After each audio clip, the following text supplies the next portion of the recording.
Welcome to the show, everyone. I'm JJ Flazanes, your empowerment strategist and producer. Thank you for downloading today's episode. I'm excited to bring you a conversation between myself and Allison Melody of Food Heals Podcast. I will tell you more about Allison. She's been on the show before. Many of you listen to her, and I want to give you her full bio. But before we do that, the two announcements I have are after today's show, the Building Self-Esteem, we realized that we wanted to go a little bit deeper than we could do on an hour show. So Allison and I have decided to put together a free workshop on August 18th called 3 Ways to Build Self-Esteem. So today we talk about building self-esteem, but we don't really give you the direct tools yet on how to do it or walk you through it. So we thought that would be a good thing to do. So August 18th, 5 p.m. Pacific, 8 p.m. Eastern. You can register at jjflazanes.com/self-esteem. Again, that is going to be a live workshop. I would definitely recommend coming live. We will give you a free tool at the end of it. I have something really fun that I want to be able to give to you as a gift for attending live, because of course we'd prefer to do it live with you guys and answer any questions you may have and go through the class. So again, that is 3 Ways to Build Self-Esteem, August 18th. 5 p.m. Pacific, 8 p.m. Eastern, jjflazanes.com/self-esteem. All right, that's the first announcement. The second one is that I have been doing, as many of you know who've been listening for a while, the Empowerment Strategist program twice. And I said I wasn't going to do it again for trainers, which is true. I don't need any more trainers. So we're good on the trainer part. However, I recognize that last year and this year, 2 people in each group have taken this course who have no interest in being a trainer, either with me or on their own, or maybe on their own they already do it, but they don't need to be one of my trainers. They just want the skills, and more than that, they want the deep dive for themselves. In fact, one of the women in this group, she's been in therapy for a long, long time and had a couple different relationships that didn't go the way she wanted to, and she was just really frustrated. And she took the Roadmap to Emotional Healing course, and at the end of it, I had 2 spots left, and she took one of them. And literally, I don't think she has any desire to do coaching. I mean, possibly it might, but not right now. It's all about her and doing the work. And when I got this group together, last year's group was a lot of fire signs and air signs. And so everyone came with a lot of energy, with some of my top fans, people who are most involved in the community. And it was a lot of energy and a lot of fun. And I knew it was going to be great. And then this year, I've got all these earth signs, and I thought, oh my God, they're so quiet. Are they gonna connect? Are they going to, is this going to be as deep of a dive as it was for the first group? And within a month, it was absolutely the connections, the feeling safe. And I thought to myself, I can't not do this. Look what happens when 6 people come together to support each other on learning these tools together and having each other to reflect back to and just to be there. And I thought, this is something I can't do for people, meaning nobody can. One person can't provide what a small community of dedicated, focused people can. And I just was moved again to think, all right, I'm going to do this as a coaching program. And I plan on doing one in January for 6 months. It'll follow the same protocol, if you will, the same lessons that the Empowerment Strategist does. I don't even have a name for it yet, okay? I plan on masterminding this with my mastermind in August to figure out what to call it. But I've decided I'm going to take the first 3 months, the first 3 tools, and do a beta test of this deep dive, this 3-month deep dive immersion is what I'm calling it right now, but that probably is going to change. So I put that out to a small percentage of the people on my email list, and I've already had more than 6 people respond, and some people already sign up. So I don't know, as of this red hot second, as you're hearing this, how many spaces are still open. At this point, I wanted to start in September, and I think that's probably still going to stick. So this would start in September. It's a 3-month commitment. There are 2 90-minute calls a month that get scheduled around the people in the group. This is not a preset thing. So anyway, if anyone's interested in this 3-month deep dive beta immersion that I'm doing, again, it's only for 6 people. And as of right now, I don't know how many slots I have left. So if you're interested, and I won't talk about it a lot because I already had enough people respond to it that I may not need to. So if you're hearing this, if it's divine timing, it's the right fit, you want to work on yourself in a much deeper, immersive way and have some real support with you, just send me an email. I mean, there's really no other way. DM me somehow, Facebook, Instagram, email, and that would be how I would get in touch with you. And then we would get on a quick Zoom call. All right. And it's pretty simple. So if you're interested in that, let me know. And now let me tell you about Allison. Allison Melody is a eco-entrepreneur with a passion for film, fitness, and food. As a podcast host, film producer, author, and international speaker, Allison's mission is to inspire people to the body's incredible ability to heal itself when given the tools it needs to do so. Allison is host of the Food Heals podcast. Being hailed as Sex in the City for Food, Food Heals brings together experts in the fields of nutrition, health, and healing to teach you the best kept natural secrets to being a hotter, healthier, happier you. She's also the author of Food Heals, Physical and Emotional and Spiritual Stories to Nourish Your Soul and Transform Your Health. And you can get that on Amazon. Allison and I have been friends since we started podcasting. We met in 2015. She's been on the show before, and I hope you enjoy today's episode. I'm excited to be here with you, Allison. I'm so grateful to be here with you. I love working with you. I love listening to your show. I'm your fan. I'm your friend. And so anything we do together is always magical. I can't wait.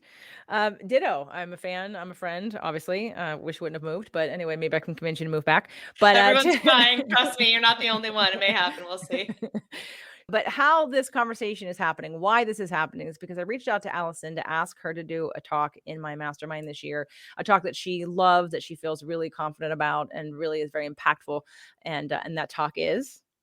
It's about overcoming imposter syndrome. And the reason I wrote it and teach it is because we teach what we most need to learn. And as I've been on this journey of growing my brand and growing my presence and fully becoming who it is I want to be in the world, I realized there were all these misbeliefs that we collectively hold, and some are different from others, but a lot of them are universal. So I wanted to speak to each of those and kind of bust the myths. And so that's where the Overcome Imposter Syndrome was born, from people just like you and me who are trying to do something amazing in the world and get held back sometimes by our own thoughts and feelings. Absolutely. And I thought, well, what a great conversation to have, not only for my mastermind, but let's broaden that. Let's bring this to our audiences. Let's talk about self-esteem. Let's talk about building self-esteem. And because I think what people often assume is that because we're doing what we're doing, we don't have any fears. Because we're doing what we're doing, we must think very highly of ourselves all the time, and that we don't get offended. We don't have upper limits. We are always confident, and it takes doing it to understand, especially, for both of us in our shoes. You and I have very similar stories in that we're doing things in arenas where we kind of don't have necessarily like traditional credentials for. Like, we're literally putting ourselves out there in big ways, claiming knowledge in a space where neither one of you or I have a degree in. Right. People, when I say, I do Food Heals, I teach people the healing power of nutrition. The first thing I hear is, well, are you a nutritionist? And I go, nope, I don't tell you what time to take your probiotic. I don't tell you what supplements to take. I'll tell you what's working for me. I'll tell you what's working for my guests. I'll interview people way smarter than me. I'll interview doctors way smarter than me. But I'm an expert because of all the knowledge that I've gained from doing my show for 7 years, from writing the book, from doing a documentary film, all of that. That's what's created the expertise that I have. But no, I do not have a degree in that. And that's okay. And that is freedom, right? There's actually a lot of freedom from being outside of a system that has a framework that people have to stay within. And without those parameters, you can actually have more interesting and informative and exploratory conversations, in my opinion.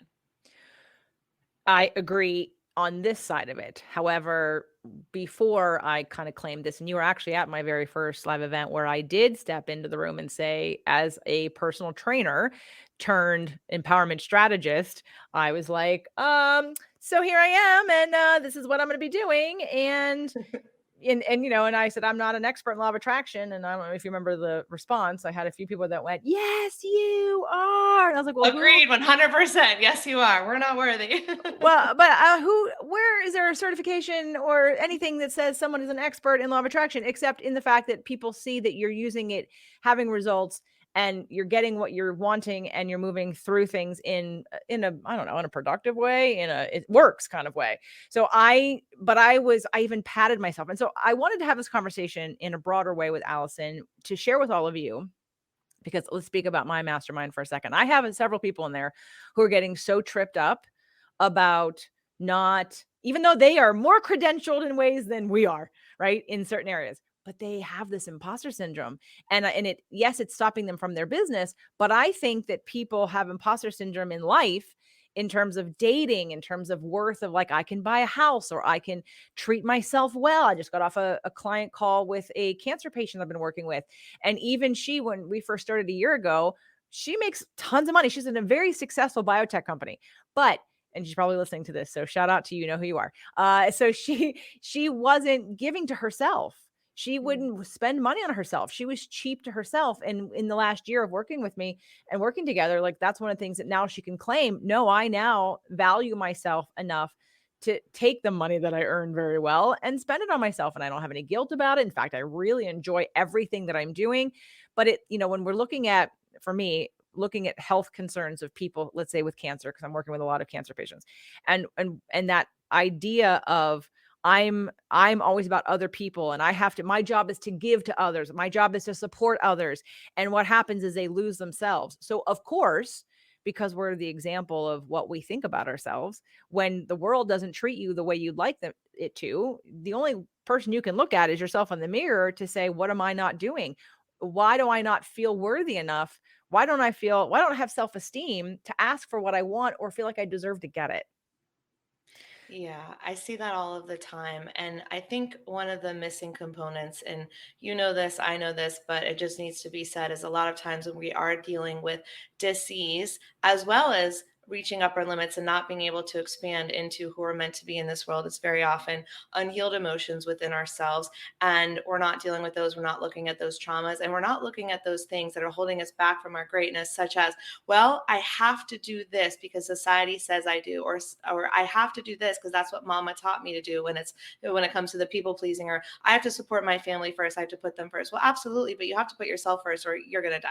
You're not going to make it, right? You're not going to be able to make the food if you're in bed unable to get up. And so it's really just all about identifying what are those things within us, identifying who are we, what are the standards we live by, why are we that way, what are the misbeliefs that we've held for so long, and how can we reframe them and overcome them so we actually can expand in our life, get rid of disease, get rid of chronic fatigue, step into our power as a messenger for what it is we want to share. That's what you did starting the podcast. That's what I did starting the podcast. That's what we do as podcasters. We pick up a mic and we have our voice. That's what a lot of creatives do with video and all that kind of stuff. And so for me, it's just like, okay, what are the steps that I took that I can help other people do? And what are the steps that I'm still learning? Because I think we're always on this journey of learning step by step. How can we expand even more and let go of even more? I love letting go. I love forgiveness. I love identifying a misbelief or identifying a trauma. Oh, forgot about that one. Thought I worked on that one. We got more to do. And so I love sharing those tactics with people. And I know you do as well. And so together, I just know there's so much that we can help others do, and we can learn ourselves. I learn from you all the time. Every time you sent me 2 shows recently, and I was like, I had to pull over. I was like, all right, you're not taking notes, so put it in the phone. Like, okay, what'd she just say? Repeat, rewind. So I love learning that kind of thing as well. Thank you. You're one of the few podcasters whose show I listen to also. So I love learning and what you bring to the table and your point of view. And, I think what people don't, again, I think there's a lot of assumption that happens in both of our communities and in the world, that because we are doing what we're doing, we both make a living at what we're doing. We've been doing it now. I've been podcasting for 8 years. I started my show in 2014. I think you started in 2015. Yep. And people will say, well, I can't do what you do. Or, I hear often, well, I don't have a lot of self-esteem. And I keep thinking to myself, what does that mean exactly? That you don't like yourself, you don't believe in yourself. And some of that, it's like, how does someone get over that? And I would like to speak to, I will say up front that yes, definitely your core wounds and the way you were raised and the examples of people who in front of you. Although I'll tell you, I mean, I know what my uncle, his dad maybe started a CPA firm and maybe he took it over or something. But I think, I could be wrong because I don't talk to a lot of them anymore, but I think I'm the only entrepreneur in my entire family. Oh, wow. So, okay. So and I'm the only one that moved 3,000 miles away. Yeah. Yeah. So yeah, there are people who just sort of are pioneers or they're risk takers or whatever. But that doesn't mean that no matter what your story is, you can't build your self-esteem to a new level. I see it all the time. I see it every year with clients. I see it every year with my mastermind. I see it with us as podcasters, how we keep stepping out and growing. Things that how I've grown just in my show from where I started to where I am now. I mean, I would never have guess in a million years I'd be doing what I'm doing now, and or talking about or allowing myself to claim the expertise or the things that I'm doing right now in the world. And it's not because I necessarily think I'm the best qualified. It's because the work I'm doing keeps showing me that people are getting results. And I can't, I mean, yeah, we'll go into that later. But I would love to hear a little bit about some of how you think you built more self-esteem, and maybe take us back to before you started the podcast and then some key parts along your journey in podcasting.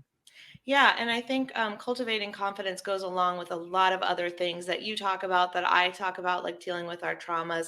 So I won't have time to get super deep into that because that would be a whole other show, but I'll try to walk you through some of the times where I think I busted through some upper limits, or some times where I think the old me would have held back and the newer me with a little bit more confidence was able to step forward. And I'm still working on that. To your point, like, yeah, if you think this is easy for us, it's not. It's certainly a journey. It gets easier over time as you do more, as you practice, as you grow, but it's not easy. And so I don't want anyone to think, well, it's easy for them, so I can't do it. That's not the case.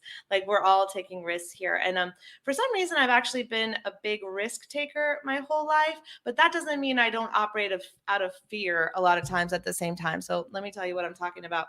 So I'll tell you a couple of stories, but essentially my journey was, I lost both of my parents to cancer, which instilled in me this passion for health and wellness, because I was like, why did Western medicine fail them? How can we approach health from a different perspective? What is the mind, body, spirit connection? I started asking all of these questions to myself, picking up books. This is pre-YouTube and pre-Instagram and all of the things that we now have at our fingertips where everyone's a health coach. But that didn't exist when this was all going on. So I just had some old dusty books and a drive to find out more, moved to LA and started meeting people, and people who had really incredible stories to share about overcoming different health challenges, chronic degenerative diseases, all through things like juice fasting and eating a vegan diet, and healing emotional wounds. And that's something that JJ, you specialize in. But when I started this, that was barely talked about. It was food is everything. Food has the power to kill us or heal us. And so taking the next step and going emotions, spirituality, that was a big leap for me, because I was like, all right, I got it figured out. Food is it. And that's what I preached for a long time to everyone who would listen, right? And then I had to take the leap and go, wait, you've learned a lot, you're teaching a lot, but oh my gosh, what about the emotions? Have you dealt with the fact that you lost your parents? Have you dealt with that trauma? Because all these people that you're interviewing are telling you stories about the nutrition, but they're also usually telling, hey, I had to divorce my husband, or I had to get over the fact that something terrible happened to me as a child. And so I had to go, all right, what is the next step in this? And learn that it is a holistic mind, body, spirit approach. And before I even started the podcast, I'm learning all of this, but I didn't know how to develop the knowledge, and I didn't know how to do YouTube or know how to do anything online. I just knew I have a passion for this. So I had a film production company, and it was in in society's terms, it was successful because, I had clients, I made money, I did good work, had a team. No one would leave this position in a normal, but I was all of a sudden, after I did this for 15 years of doing this, I was so unfulfilled. I was like, I have to talk about nutrition, I have to talk about mind, body, spirit, medicine. And I went to a therapist's office, and she literally said, I want to leave everything I've built and I want to create something else. And she was like, well, it sounds like you have it pretty good, like I don't know if you need to leave that. And I was like, oh my God, you're right. But she was speaking out of her own fear. I know you're shocked right now. You're like, that's a bad therapist, right? So instead of being like, well, why? She was like, well, it sounds like you have it pretty good, because I did, right? But at the same time, I knew my heart and soul. I know you want to talk right now. Well, I know, but because you're saying this is what I want. Yeah. Why is she arguing what you just said? This is what I want. Right. And so a part of my journey, there's so many lessons along here. I hope I'm being succinct about it, but part of it is to stop outsourcing not only our health to other people and doctors, but also stop outsourcing our mindset and the way that we think to society and therapists and other people who are experts, until you realize you have to go within when it comes to your emotional, spiritual, mental, all of the health, right? So that was a part of the learning journey. And I had to take this leap. I had to just go, I'm going to start this podcast. I'm going to see what happens. And cut to, my story, but it's like, I never could have imagined what getting behind this microphone could have led to. I went from having a cool video production business that was no longer fulfilling me spiritually, that was no longer fulfilling my day. I was waking up dreading every day, to getting in front of a mic, interviewing amazing people who had incredible stories to share, which led to me writing a book, which led to me speaking on stages all across the United States and the world, like Australia, leading retreats in Italy, like all these things I didn't even imagine for myself because I was hitting that upper limit of, well, you've kind of made it. Like you've done the career thing. You're doing a good job. Why would you change? Well, because I wasn't happy and I wasn't satisfied, and it served a purpose for a while. But if I hadn't made that leap, I would probably be so burnt out at this point. It'd be 7 years later, and I'm completely burned out and miserable and unhealthy and unhappy. But I took that leap, and then I shut and ended up shutting down that production company. And I'll still work here and there with small clients who want to do something, but it was so heavy and weighing so hard on me. And society said, keep that job. That's what you do. That's what you work up to. Right. I had succeeded, but it was only success on a, you know, surface level basis. It wasn't successful in here. And not that I'm successful now, but I'm so much happier and I'm reaching more people with the message that food heals, and that is fulfilling in itself. And had I not taken that leap, like I said, who knows where Ali would be? I'd be drinking way more wine than I drink now, right? Well, you may not get an argument out of me on that one for right now, but but when it comes to the self-esteem though, did you have doubts that you could do it? Did you have Oh yeah. fear that you'd be judged and criticized? I mean, I remember, I think on a Podcast Paradise thread once, you might have gotten like your first negative comment or negative review. Do you remember? Like, Oh God. and like, right, because that's a lot of people when it comes to self-esteem, they're afraid to do something because they're literally held back by what they think others are going to say. And I Oh know that especially when we put yourself, when you and I and other people that put themselves out there in a bigger way, well, it's going to happen. I heard it said by one of my good friends years ago, 10% of the people will love you no matter what you do. Those are your diehard fans, and or hopefully some family or people that you love and are close to, that they'll love you no matter what you do. But 10% will hate you no matter what you do. There's yep. nothing you're going to do to change their minds because it isn't about you. But you don't really learn that until you're in it. Yeah.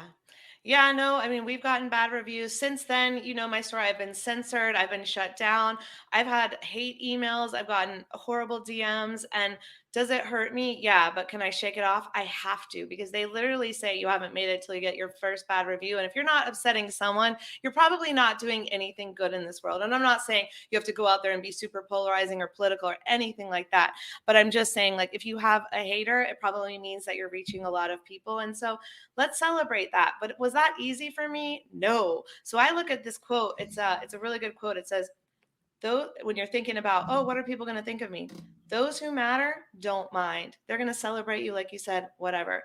And those who mind don't matter. So your haters don't matter. Forgive and delete, block and bless. Goodbye.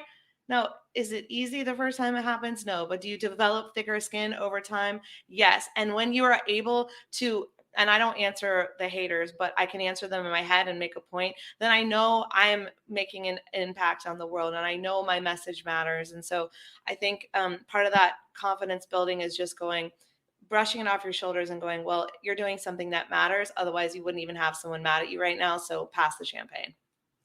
I was looking for the latest hate comment that I got that I sent to you in text. Do you remember that? Oh no, I don't remember. Don't Flippin' remind me. hilarious.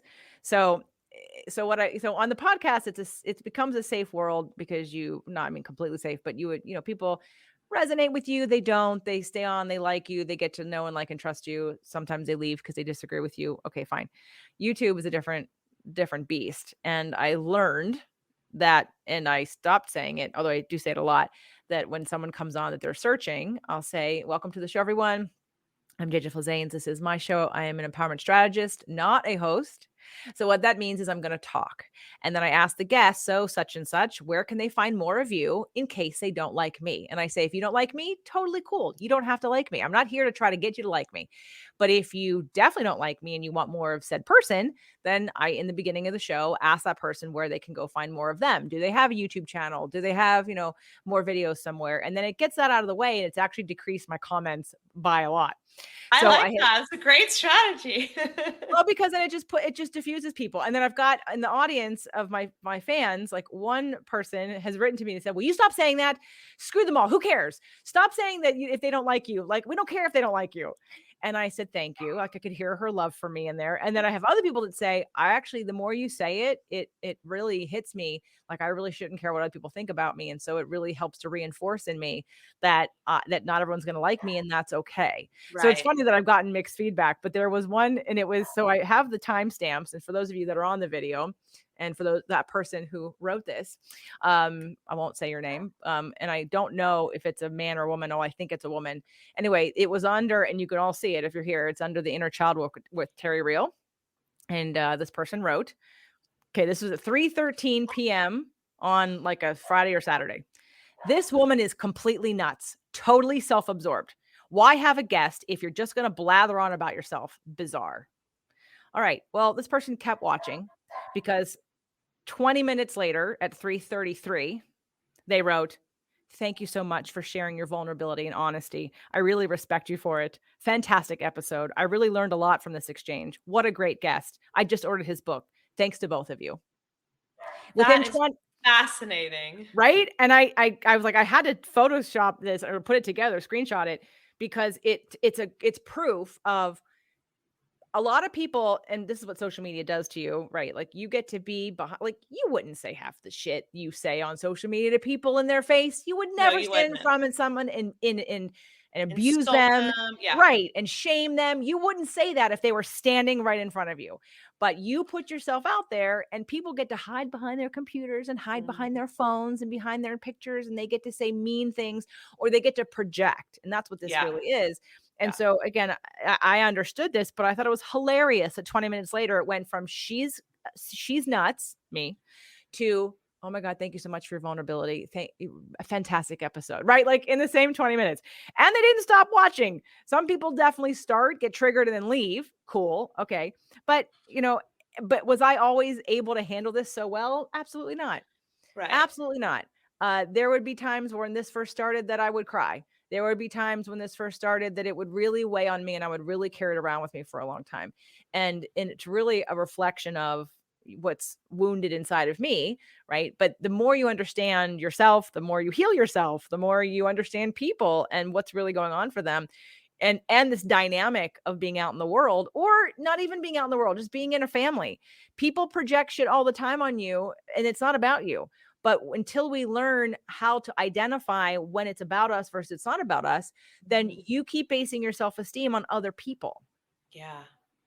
which That's is such a good dangerous. point. It's so dangerous, and I used to do that. I rem high school and college, my opinion of myself was absolutely based on other people's thoughts about me, and when someone would say something, I would take it so far to heart. I'd be like, "Well, I am this, I am that," and that's just no way to live. And I look at that little girl, and I give her so, even college was still a little girl, right? And I give her so much love, and I'm just like, wow, you did not, I didn't have any confidence. My confidence was based on how other people viewed me in their eyes. And that's a terrible way to live. So if you're an adult living that way, I just want to say, like, there's so much love on the other side if you can get yourself through that. And JJ and I are here to help you do that. Not that, I'm an expert because uh, like to your point, JJ, like we are experts only because we've been through it and we've learned, and we're here to share our journeys with others. But I think cultivating confidence is multifactorial, and there's a lot of different tools and things that you can do to cultivate confidence. And it is a journey, just like the health journeys that we help people through. And it does take time. But once you're on the other side, God, it feels so much better to not give an F about what people think. And look, do comments still affect me? Of course. But can I get over it in a half hour where before it would be days, weeks, months, or years to get over it? Yes. I just got an email and she said, "You're ruining your reputation." Like, it was awful. It really hurt me. And you know what I had to do? I had to sit on it for 30 minutes and reflect back. And then I really was able to recognize this is, just to your point, a projection. This is a reflection of who she is, unresolved things within herself and her beliefs. And it's not actually about me. And so instead of, I thought about, do I come back and do I write a heartfelt email? And I said, no, my energy would be better spent spreading the love and knowledge that I have in health wisdom, because I'm not going to win this argument, and therefore I don't want to start one. And so most of my approach to when other people say things, especially online or on email or on DMs or in comments, is block and bless, forgive and delete. So yeah, she's blocked. because the email she wrote me was in comment of a story I had talked about censorship and blah blah blah. And so she's now blocked from seeing my story, so she doesn't have anything to say anymore, and I can continue to speak my truth to the people who actually want to hear it. And that's, I'm here for the people who love me. I'm not here for the people who don't. And I think you're the same way. Well, what's hilarious in a way, in fact, on my YouTube channel, it's all YouTube. The YouTube channel had, when I was doing Fit to Love 6 days a week, and I was doing cooking shows and the whole thing. I had a paleo banana bread, and someone came on and literally wrote, "No, thank you." And I was like, okay, why would you spend the time? Just move on. Like, why would you, do you think I'm going to pull the video down because you wrote no thank you? Who Right. are What is you? your purpose? Doug and I did an episode on his show, Nice Guys on Business, last week. He was out of town. He called me, said, "Hey, can you jump on a call? Can you record with me today?" I said, "Sure." And we get on, and he never edits anything. So, I mean, he presses record and we're talking about nothing. And I said, "Oh, is this banter all going on the show?" He's like, "Of course." So then I finally said, "So why am I on the show today?" "Oh, Strickland's on a date." I'm like, "Okay, cool." So we go through the interview. We talk about poop and boobs and all kinds of fun stuff, and and health tests. And then we get to like a 28-minute mark. He says, "Okay."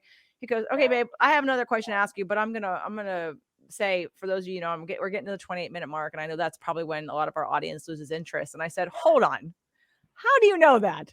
Did somebody say, you know what, Doug and Strick, I listened to it at minute 27 and I was with you, and at 28, I was done." Oh, Like, that's do people funny. actually say that? He goes, "No, we probably don't know that." And I said, "Well, then maybe you need a new audience. Why? It's a random number of 28 minutes, 30-minute episodes." I go, if they, maybe you need to rethink. First of all, are they paying you? They're not. Yeah. So who cares? But it was a funny, and then a lot of his community thought that was funny, and they're like, "I listened the whole way through."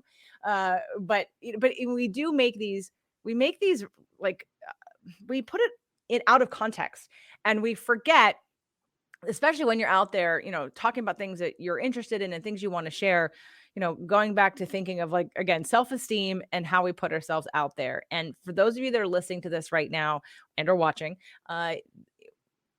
I wanted to share this with you because I wanted you to know that everybody goes through it, and there's not a person in the world who doesn't at times, even on a growth path, feel a lack of self-esteem or lack of confidence. When I took my business to, on one end, behind closed doors, like with Dr. Nation, when we had one of our conversations, and I was learning about how her doctors learned her terrain 10, but the 10th part of the terrain was the emotional piece.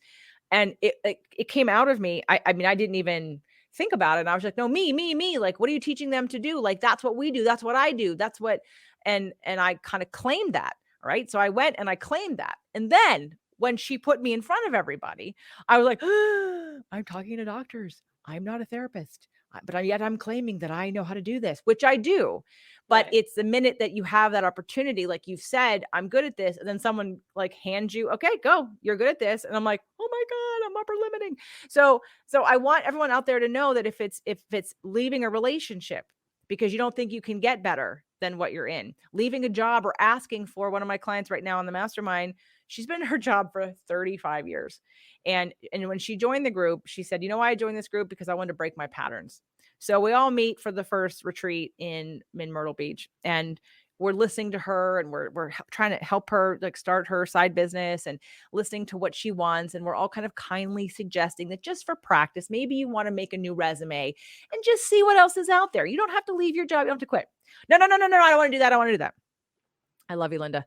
I don't want to do that. I don't want to do that. Right. And then somewhere along the way, she did it. And it boosted her self-esteem to trust. I mean, she put herself out there. Then she was getting a lot of hits, and, like, it's like dating. Like, all of a sudden, Yeah. everybody wanted to be your friend. Everybody wanted a piece of her. And right. It really boosted her self-esteem because she broke that pattern and because she stretched into that. But there was a lot of resistance and fear from point A to point B. So whether it's a job that you don't feel you've outgrown, or a relationship that you've outgrown, Mm. or a way of being with yourself, the way you treat yourself. Okay, another big point, and maybe you can speak to this too. I see this all the time with people that people come to me, and they'll deal with one issue. They'll want all of it, but they'll focus on one, and they'll successfully get one thing. But then it's all the little sub issues that they may or may not be ready to deal with. And it maybe I'm not the right person for them, which is totally cool. But I'll see people upper limit in ways of self-care, and self-care with exercise, with eating well, with taking care of their bodies. And it's all this, to me, and that's the word I come from. I come from the personal training, from the functional medicine, and now naturopathic, integrative oncology world of like self-care, and how you treat yourself is one of the first, I would say, not first self-esteem principles, but how you, and that's why my first book, Fit to Love, was what it was. It was like, you want to attract the love of your life, which is really you, then your self-care routine is going to reflect how much you value you. Yeah. The action that you take is going to show others how you value you. So when they won't commit for longer than 30 days, or longer than 2 weeks, or longer than 10 days, and they do a short-term program, and then they shame themselves for not getting the result they think they should get, and they revert back to old behavior. It's like what's lacking, I think, is again that idea of self-esteem, that I don't love myself. I don't value myself enough to commit to being uncomfortable and to changing my habits to reflect the goals that I want, because I love myself enough to put the effort in. Yeah. And I think what we do sometimes unconsciously is we're training people around us how to treat us based on how we treat ourselves. So it's like if you're in a relationship, or whether it's a friendship or personal relationship, or even with a client, if you're showing them, hey, I show up for myself first and then I show up for you, that is confidence. And they're going to treat you a different way than if you put everything else first, everyone else first. You don't show up for yourself. You don't have self care routines. Then other people in your life see that, then that's how they're going to treat you, that you don't come first. And so I think it's very important. It goes beyond just going, oh, like I think self-care to a lot of people has become almost what's the word?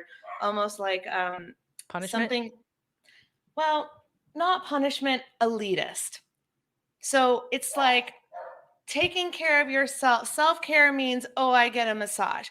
No, self-care can just be like, I wake up and I meditate first before I go check on the kids, or before I go do the thing for the client that they're waiting on. It might be due, but I got to take care of me first. And I think it's become in our society today like this thing where we can't make time for ourselves because that is something to reward ourselves after a hard day's work in this hustle culture, right? And I want to turn that upside down and go, no, you take care of you first. And that is how you build everything else in your world with confidence and more effectively, in my opinion. I think in yours too. But I totally agree with you on that. And I think it's just the more we can put ourselves first, the less selfish we can actually become. Someone said to me, and I said this to someone, unfortunately, in my life, and I said, I do what I want when I want, and I put myself first because that is how I can show up for you in the world. And he said, that is the most selfish thing I've ever heard. And I said, you're not hearing it and you don't understand it. And that's unfortunate. Again, a reflection, it's a projection, a reflection of something unresolved with inside him. There's nothing I can do about it except to move on and go, well, I'm here teaching you what I need to teach you, and I'm moving on, take it or leave it. But I'm here for the people that actually accept that about me and understand that and are doing the same thing for themselves too. I want to bust the selfish myth for a second. So, Okay, let's do that. Yeah. yeah. So people that take care of themselves, people that talk nice to themselves, people that do things for themselves, are not selfish. They're in, or if they are, or self-centered, we all are. In fact, people that call others selfish are the ones that are saying you're not behaving in the way that's pleasing to me. You're So not who's the putting selfish one? Right, right. Who's the selfish one? The one who's pointing the finger, telling you that they would like better behavior from you to make them feel better. I would Right. like you to act on behalf of me. Okay, well that's selfish. That's the definition of selfish. So we can't, like, I talk about people pleasing and the addiction of people pleasing, and the because people think, "Oh, but I'm a people pleaser. I'm a nice person." I said, "You're a manipulator." Let's go over the manipulation of people pleasing. So you do things for other people. You put them first. Why? Because you want to try to control how they think about you and how they feel about you. And subconsciously, you're hoping that they're going to do the same thing for you, which is why Mm. most people get really mad when they've given and given and given to people. And then now they need help. And those people are not given, and they're not given the same way, and they're not given the same amount, and they're not given in the way that's meaningful to them, because it's this unspoken agreement that you think you're making by doing an act of service for somebody or loving them in whatever way you see is good, and then getting offended to think somehow that translated to, okay, now it's your turn when I need help. And so Right. this people pleasing thing is really an addiction to being a rescuer and then being the victim when that person doesn't act the way you want them to. So selfish and self-centered are the way we all are, period. You can't get away from it. You can only act from yourself. You can only see and be in your own body. You can't act for somebody else. You can't think for somebody else. You can't feel for somebody else. You can't interpret for somebody else. You are literally in your body as yourself, and that is it. So if you are not self-centered, if you are not selfish, then you have no idea what it means for you to be happy, how to get happy. You don't know you. You're not a master of you, because you end up manipulating other people to get validated. It's like, so I had a client today who, and love you too, you know who you are. I said to her, because she said, why do I always do this? Why does this person, why do I want so badly for her to think I'm smart? And I said, what? So we went back to her core wounds, and core wounds were rejected, ignored, and dominated. And I said, okay, so in this situation, what's being triggered for you is that you've been rejected in the past, or you've interpreted that your mother rejected you. So, and you're desperately trying to feel and not get abandoned, and you feel fundamentally flawed using some of the upper limit stuff. And I said, so here's what I want you to think of, because it's always a mirror. Whatever you want from someone else is what you need to give to you. So I want you to visualize when you get this trigger feeling in your body, I want you to imagine that you're the drug addict and she's your dealer. So literally what you're doing is like, give it to me, give it to me. Tell me that I'm smart. Validate me, please. Right. Which of course diffused her in a second. She's like, okay, I get it. I'm like, all right. So then we just have to flip the mirror around and say, what am I looking for her to give me that I'm not giving to myself? And so I just wanted to put that out there, because when it comes to building self-esteem, that's one of the first places you have to start. Because if you have laid down in front of others, you have put down what's the prostration? You've prostrated yourself in front of others to tell them to tell you who you are. Please show me my worth. Let me know if I'm valuable. You'll always lose. Yeah. And I remember being younger and being kind of, there was a group of 3 girls that were kind of mean to me. And when I was older, and when I say older, I mean like high school, college, compared to middle school and below, I remember I was like, it's their fault that I don't have confidence because they told me I wasn't good enough. And I had this victim mentality misbelief that I carried for way too long. And now, I mean, a little older, a little wiser, and I'm like, oh my gosh, that was an opportunity to take my power back and go, my self-worth does not come from what anybody else has to say about me. It comes absolutely from within. So, I have my little practices when I feel like I need to get into it before a big meeting or meeting someone new or whatever it might be, or doing a podcast episode with someone I feel is, a big deal or something, whatever it might be. And so I have practices to cultivate more confidence, but it fundamentally is the realization that you have the power. I have the power. Like no one other single person in this world has any power or dominion over how I feel about myself but me. What's that Eleanor Roosevelt quote? You know what it is? It's shouldn't have said it. I was thinking of a Wayne Dyer quote. Okay, what's that one? Your opinion of me is none of my business. That's Eleanor Roosevelt. Okay, so I think they're the same quote. Exactly. So you got it. Like, your opinion of me is none of my business. Now, does it hurt sometimes? Does it suck sometimes? Sure. We're not saying it doesn't. It doesn't roll off my back either. However, if I had that mentality, I would be miserable because a lot of people don't like me. So what am I going to do? Shut up? I'm not going to shut up. I'm only going to get louder. That's what happened when I got censored. I was like, I'm a rebel person. I'm like, oh, you want me to quiet down? You want me to shut up? Watch me get louder. And so I think that sometimes it can be fuel. Sometimes instead of us going, oh my God, I'm not good enough. This person said this horrible thing about me. They don't like me on YouTube. They said this girl's crazy. It's like, you want to see crazy? Watch me. Like, you know what I mean? If that's your definition of crazy, let me double down on how amazingly crazy I am, because I'm going to teach you a thing or two on this show. And you did. That's literally what you did without even meaning to, because you didn't see the comment. You kept doing your show. And then she came along on the journey with you and went, oh, this is super valuable. Thank you both. Right. Because I'm sure what I did was trigger. Well, again, and this is why I do it on YouTube. When people are listening to my show on my podcast, I know that they're there for me too. And again, they know that I'm not a host. I do solo shows. So it's not like every show I have a guest. I do solo shows. So, and I get a lot of feedback that they love solo shows. So I don't do a lot of them anymore because I have 2 other podcasts and a membership group where I do more of them. But so because I know that and I put myself out into an arena of people who aren't looking for me, they're looking for my guests because they're a big deal. I know, so I don't take it personally because I know if I was them too, I'd be frustrated. This person that I don't know is talking a lot. I'd be like, I just want to hear them, which is why now I say, where can they find more of you? Because if you don't like me, I'm perfectly fine with that. And I get it. You're frustrated. You're like, girl, shut up. Like, I just want to hear such and such. So, okay, go find them. This is my Yeah. show and you don't contribute to it in any way. So you have no say. So, and it's Right. my conversation. Like if it wasn't for me bringing you this free show, you wouldn't even have an opportunity to listen to so-and-so because you can't call them up on the phone and be like, hey, you want to have a conversation? Can you school me? Like I pay for this production. I do all the effort to put this out into the world. And so, but at first, most podcasters that I've seen and worked with, it's like asking permission. Oh my God, will they, I don't have an audience and I like, will they do me the favor of coming on my show? Now, at first, when you have no audience, it does feel like that. But as you grow quickly, you realize you have a platform of people who know, like, and trust you, and it's of value.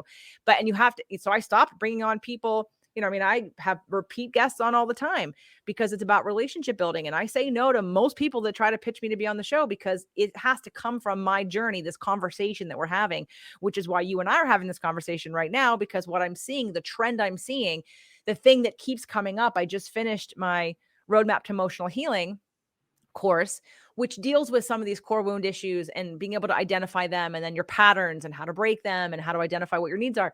But past that, what I still keep seeing is confidence, confidence, confidence, self-esteem, self-esteem, self-esteem. And I'm like, we got to talk about self-esteem because I don't know that I have before. And I want to break that myth to people that they think, well, I did just decide, well, I don't have any self-esteem. Okay, well, do you want to have some? Because you can change it and we can help you with that. In fact, what that conversation sort of stimulated was Allison and I kind of brainstorming about some ways we could teach you to do that because we weren't going to be able to do it today on the show.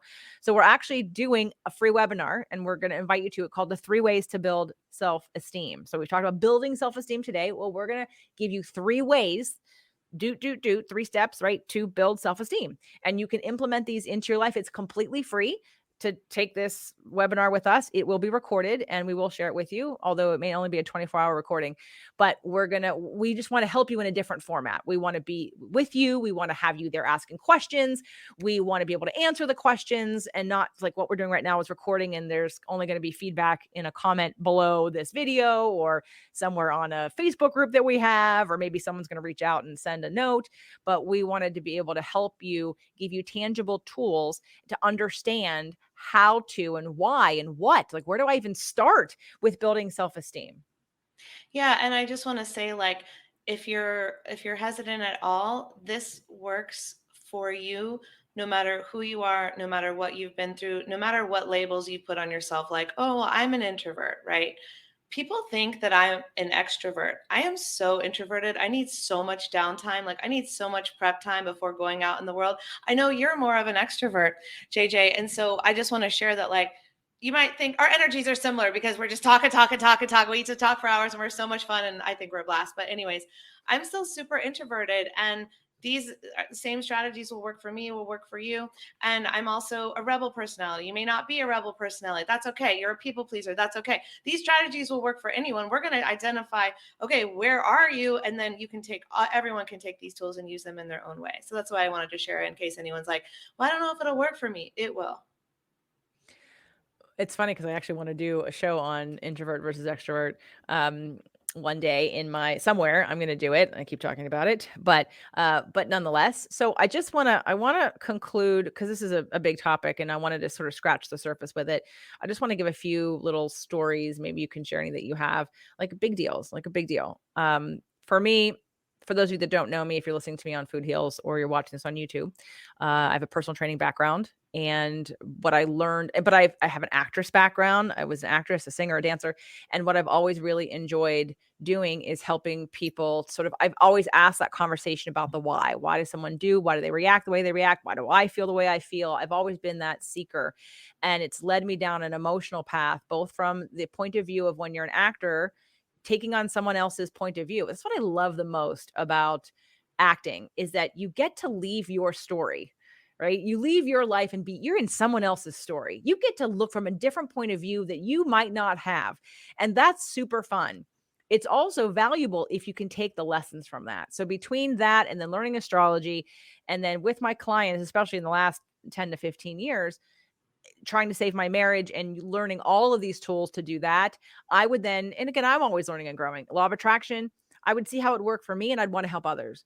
And to the point where the last 10 years, especially, I mean, yes, I was personal training my clients, but I was more interested in getting underneath the hood and helping them change how they felt about it, or getting to the wounds, or getting to the things. None of them cared. They didn't want to do any of that stuff. Right. So, so I didn't have an audience, which is why I started my show, because I just wanted to share all kinds of stuff and I needed an outlet to do that. So fast forward, I put my show out and now I'm getting, oh my God, this is amazing. It's changing my life. I'm like, oh, okay, cool. Awesome. And now I'm like, okay, what else? I'm like, well, what do you mean what else? So I'm like, okay, I got to get these people in a room. I got to get them in on a Facebook group, and then started to work with them in this way, to the point where, so that was 2016 that went out. So now we're looking at 2018, and I've now just completed or just done my very first live event, where I decided I was going to put the personal trainer part down. I would still do some of it. We still exercise. We still talked about food and nutrition, but I'm going to start adding in these coaching pieces. Now, I'm not even a certified coach by anybody else's standards. I've thought about many different programs, but every time I go to pull the trigger, I don't want to do it for some reason that I don't agree with something that they talk about. And I'm like, nah. And then I take material and I end up like rearranging it and teaching it in a different way that seems more effective. And I'm like, okay, well, I'm going to do it my way because it seems to resonate and people seem to get it better than when I watch you teach it in a room full of people that are kind of glazing over, confused. Mm-hmm. So that's been my progression to the point where I now have my own certification. So, and I'm not a therapist. And definitely the very first time somebody, because I used to hear it in my house, I would be discredited because that would be threatening. If I'm right, then someone else has to do some work. So of course, let's just say you just don't know what you're doing.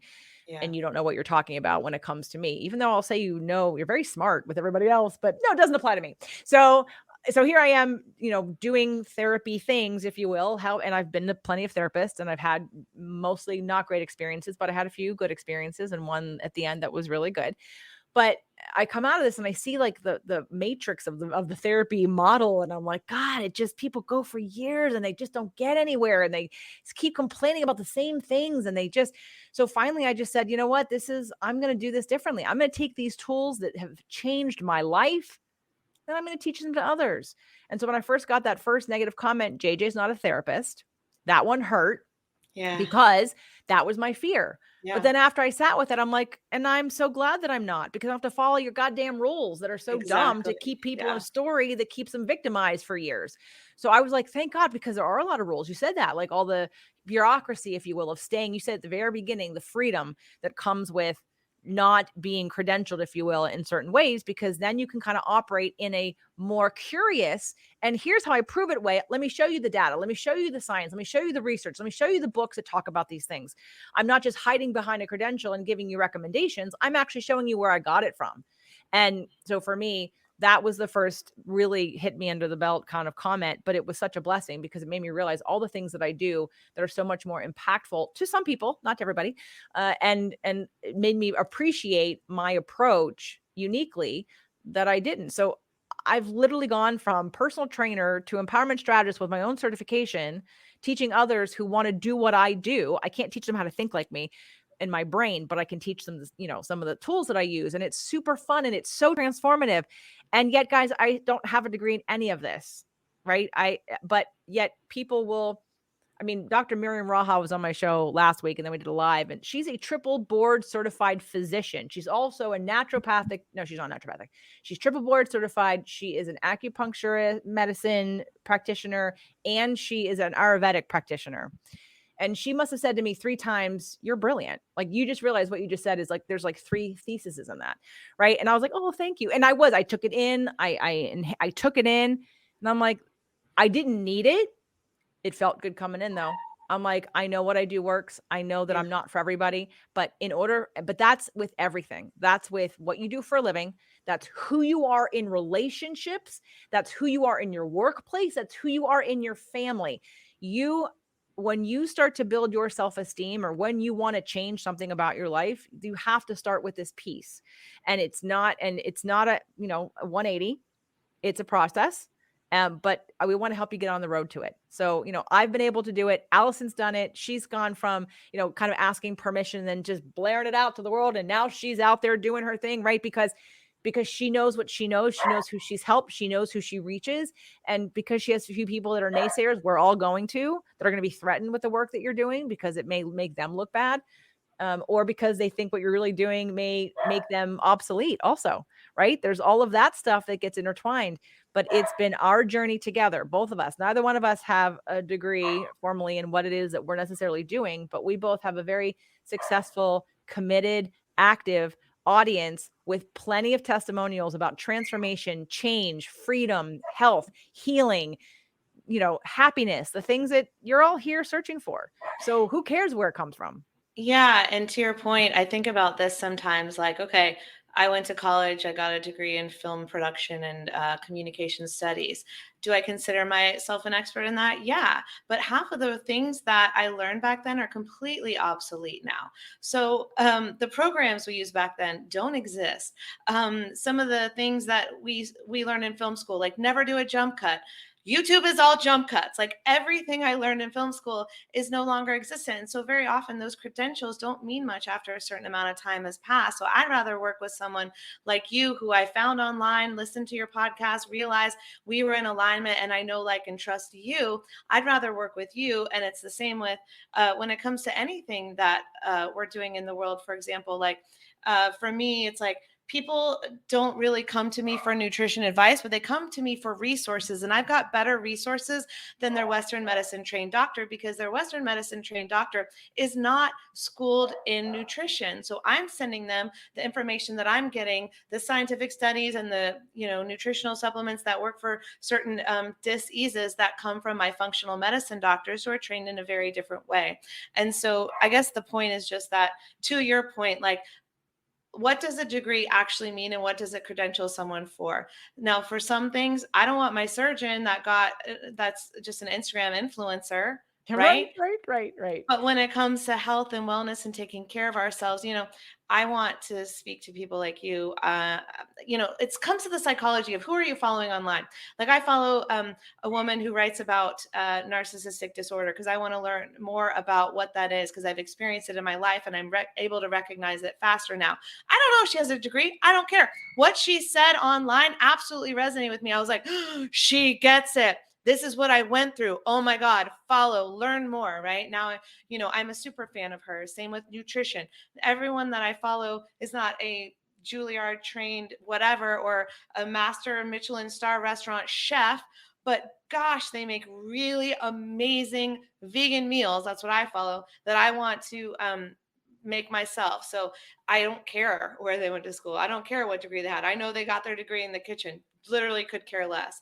I know them. I like them. I trust them because they made me some good food that I was able to make at home and replicate. And so just to your point, it's like, we're saying this so you don't have to go get a 4-year, 6-year, 10-year degree right now to become the person that's speaking their truth online. You can just have gone through something. One more point. I'm not an expert in grief, but I'm an expert in grief, right? So would you rather work with someone who's an expert in grief because they lost the same, you lost your parents, I lost my parents, you lost your sister, I lost whatever it is, and talk? Or would you rather have the credentialed person who's never gone through a fucking trauma in their life? Yeah. No, I get it. And that was actually when, like, the first couples therapist we went 2 years ago. Yeah, that was my partner's point of view. You're not married. I'm out of here.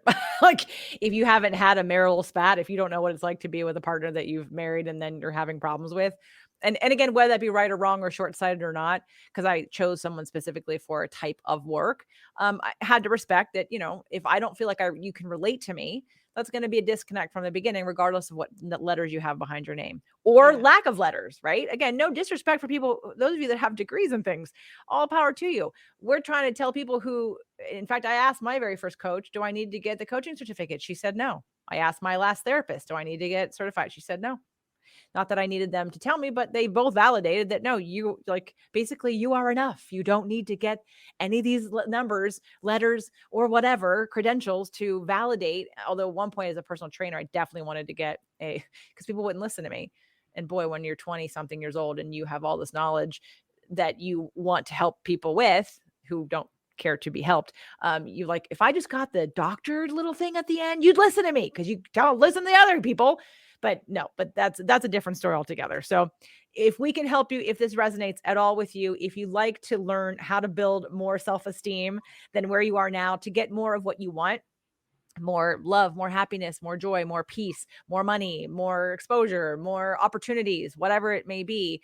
I wanted to share this because I didn't want to just bring Allison into my little mastermind group to talk about overcoming imposter syndrome when it comes to building a business, because this conversation deserves a bigger platform for those of you that just want to feel better about yourselves in the world, regardless of what you're doing. Yeah, 100%. Well, I'm so glad to have this conversation with you today. I know we're going to have lots more in the future, so that's exciting for me. So for those of you that aren't watching this, but you're listening, the link is jjflizanes.com/self-esteem. So the webinar is going to be on Thursday. I'm just going to pull it up right now. Thursday, August 18th at 5 p.m. Making a lot of noise with my microphone. Okay. 5 p.m. Pacific time. Isn't that her Lily in the back? Okay. She really wants you to let her out. Well, I have a dog staying here, and it's so sad because the owner is in the process of losing someone, and so I felt so bad that I had to keep them today. But they want to hang, but there was nothing I could do on the days that I'm filming and recording. I'm like, I have an extra dog that I wouldn't have planned on having, but I have to respect that they're going through something real hard. So I apologize for any doggy noises today. Normally I wouldn't have them, but I had to keep her so that she could bury her father, basically. You know, well, again, we're not trying to be, there's no put on a show of perfectionism. Here's life. Welcome to the I got my ring conversation. lights, but I got my dog. So yeah. And if we balance. If the dogs, were enough for you to stop listening, then this is not resonating and it's cool. Move on. All right. So Thursday, August 18th, 5 p.m. Pacific, 8 p.m. Eastern, jjflizanes.com/self-esteem. The link is below the video. The link is in the show notes for this episode. And we'd love to see you there. We're going to talk about the 3 ways to build self-esteem. So if this is something you struggle with, please make it there. Please sign up. Again, there will be a replay for about 24 hours after, but we'd love to see you there. So thanks, everybody. And we're wishing you, of course, on this journey every time, like little by little, continuing to value yourself more and more so that you can claim to yourself that you do have very healthy, good self-esteem. Thanks, everyone. Thanks, JJ.